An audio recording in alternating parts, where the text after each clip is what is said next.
Sveiki!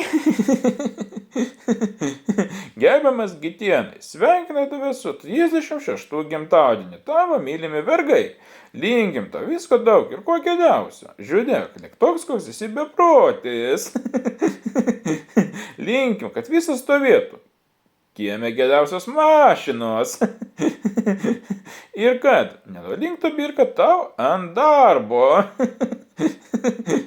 Linksmai ir protingai atšvęsk, ant nedriniai vergai, o kad būtų linksmiau, trumpas anekdotas.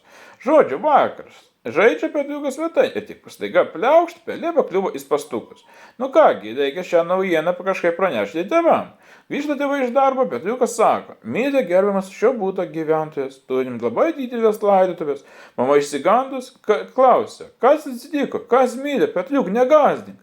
Šipsodamasis Petliukas sako, lavonas pašarvuotas tualete.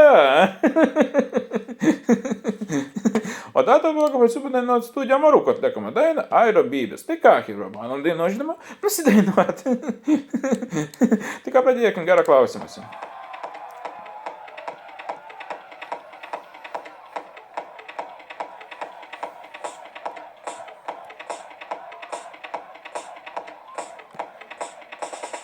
Aerobybės, aerobybės, aerobybės, aerobybės, aerobybės,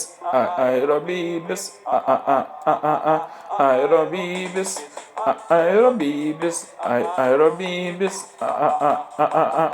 aerobybės, aerobybės, aerobybės,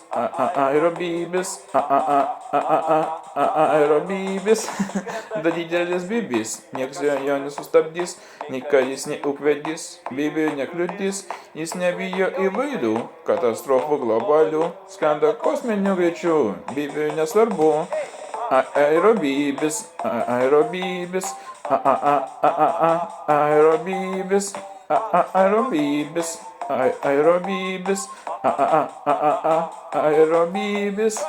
Vienu žodžiu, aš manau, kaip eilinį kartą. Patik šis video, būtinai paspaust laiką, subscribe, išbaltą, vis kartu.